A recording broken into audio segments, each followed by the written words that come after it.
3,000 people. All right, calm it down, D-Rock. Jesus. You got your perspective. I just want to be happy. Don't you want to be happy?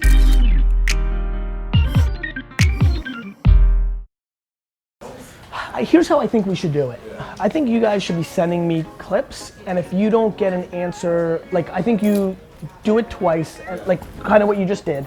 And I think tonight you kind of go with the third and final chance. Otherwise, we're gonna title 5 is the right way to do it. Got it? Yeah, I thought so too. Okay. And sometimes stay inside of my mind. I gotta get out, I gotta decide. I just don't think people externally realise the machine Definitely not. that Vayner is. It's Definitely not. Incredible. Yeah, it's really incredible. I'm seriously blown away by it. Yeah, I mean, you know, when you purposely disguise something, it's hard for anybody to know. Yeah, You yeah. know? Keep getting in my own way.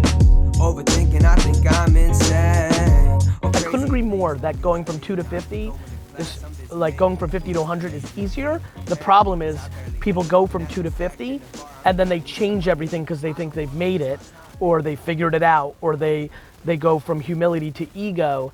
Their behavior changes, and the reason 50 to 100 is equally as hard is it becomes a mental game based on the predicated success of the past. And I think staying in those tried and true, being disproportionately bringing value to the end consumer, hiring the great people. What I get excited about when I hear you talk is understanding now how to go all in and how to be great at LinkedIn marketing, not just do it, right? You know, I always think about that. I think about like a kid who has an uncle who comes and visits and then all of a sudden puts them on skis and they love it. And they're like, oh, this is good. But then they have to put in the work, and that's why they become an Olympic skier. It did take the uncle to show them, but then it took them to put in the work and the practice to get the ridiculous results from it. Hey, it's D-Rock. D-Rock, how are you? Harriet just joined Vayner to lead all comms for the VaynerX world. Zach is the CEO of VaynerSpeakers. Tea situation is proper. Did you ask for tea? No, but it is super proper tea. I said if there's one thing you want from tea. As a nice Russian Jewish boy, like tea is like culture. I'm a massive tea drinker. Of course, that's like the one thing me and all my UK friends like when I first started going to London a bunch, like that was the one thing that I like resonated with so well. This is gorgeous. I don't want to know the questions. No, I was gonna say, I'm not going over these with Gary, no fucking way. Yeah, I don't want to know them. Oh, well then that's fine. I know this guy way I feel like we should. you guys just wanna chat. I feel like we should go live on Instagram and call. Like I literally have a phone because I think we should call people and just make their day. Like we have all this time. I'm like literally stressed by having this much time before we go on. Yeah, I'm like we should call people randomly. Like that's literally what I'm thinking. Well, you do what you need to do. I am a regular event. Hey, Gary.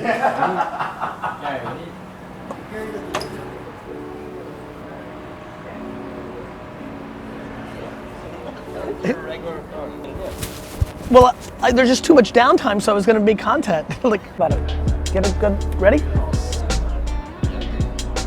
So many people are asking me, like, how do I live my dream, Gary? And, you know, I don't have time. I have mortgages and bills and responsibilities in my job. I don't have time for my side hustle, my Twitch channel, my Instagram account, my Shopify store selling hoodies. And I keep getting to this new place, which is, talk to me about your bills. Like, why'd you buy an apartment that stretches you? Why is your car so fancy? Like, why do you need the new Gucci every time? Like, why are you going out Thursday, Friday, and Saturday night? Like, why are you going to Coachella? Like, why are you going to Avengers opening night and buying the biggest piece of popcorn and candy? Like, the answer to all of your questions is not how much money you make or how much time you have. It's what you're spending your money on. We can do a lot more of this. Yeah, and this is what we used to do. Like that's like a good piece of content. There may not be anything more human than Tinder, yet we demonize it in reverse. Because it is not the current social accepted thing. Like I really believe that. Like I hate when people like judge people. I'm like, what are you supposed to do with your chemicals in your 20s? That's exactly like the most like actual truth. You know what I mean? We've evolved so much that this is how we look at it. But like, you know what? It's on your time to control when you're engaging versus I'm gonna set aside 3 hours and go to the bar in 1987 and see what happens versus the collective. The 3.5 week ghosting conversation is still 1/10 of the amount of time that going out on that Friday, you know what I mean? Like, it's like you're in control of your time. Like you're in between subway stops and now you've decided to hit up that conversation versus like, I don't know, I feel like, look, technology exposes things. It doesn't change things. And so like, I don't know, I sit on the other side of this. Well, on that note. Yes. Yes. That online dating is the greatest thing that's ever happened to people. And like, they're in control of it. Like, you don't like it, don't use it. Yeah, so bring all your stuff Like, with you guys. I love people that demonize online dating, but then like shit on people writing letters, right? Like pick a side. This far, I'ma make it happen. Keep working hard. Sometimes stay inside of my mind. I gotta get out, I gotta decide. And every little thing will be alright. Yeah. And sometimes I stay inside of my mind. I gotta get out, I gotta decide. And every little thing it'll be alright. Yeah. And sometimes I stay inside of my mind. I gotta get This is it. Super excited about it. Fired up. Uh-huh. Super excited about it. Once it gets like 2,000 to 3,000, you can tell them what I'm about to do. All right, so I'm tasting this and then we're going in a meeting. So I might as well bang this out real quick. Okay, good. We're 2,800 people in. Awesome. 3,000 people. All right, calm it down, G-Rock. Jesus. G-Rock's excited.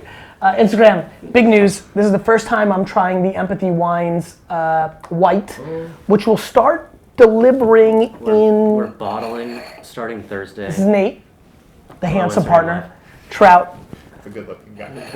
We're starting. You were supposed to say the brains or something, yeah. We're starting the bottle Thursday, and it's going to be shipped to our fulfillment center. Needs a little bit of time to rest, build the boxes. No bottle shock. No bottle shock. We should be shipping third or fourth week of May. So 3 to 4 weeks. Well, do you think somebody might sneak it for Memorial Day? Near California, I think could sneak. That's cool. Fulfillment centers in. But but right, no, without overpromising, 4th of July is going to be lit. 100%. Early June, 100%. By the way, if you're not reordering your rosé, you're making a huge mistake. You can order rosé in 3/6/12s by itself right now. If you go to Empathy Wines, I know a bunch of you have gone through your rosé already, so go do that. If you order 3, it's $27. If you order a case, it's $20. It's something we need to communicate to some peeps how big. All right, here it is. Just warming it up a little bit more. The amount of reorders is kind of crazy. Just goes to show how good the wine is. A lot of people are No, I know. actually doing it. Yeah, like, thank God. Yeah. No, that is the one difference between the book and the sneakers and the wine, is the reordering. First of all, a lot of people didn't believe it was gonna be good. So everybody, they got their 3 rosés and like, I mean, the amount of people that hit me up that said, I bought it to support you and I was gonna give it away. And then me or my wife or me or my husband or whoever, like we tried it and we like it and now we just ordered it, so. T-Rock, that's a great placement. Really? Yeah. T-Rock knows what he said. You focus on wine and you let D-Rock focus on content. It's a good situation. You fucked it up there, D-Rock. Oh, you're trying to do double, got it. Okay, here we go. The white, aromatics are killer. We're gonna win that game. What's the final breakdown of varietals? Do you know? I just got the text sheet. That means you do know. Why don't we?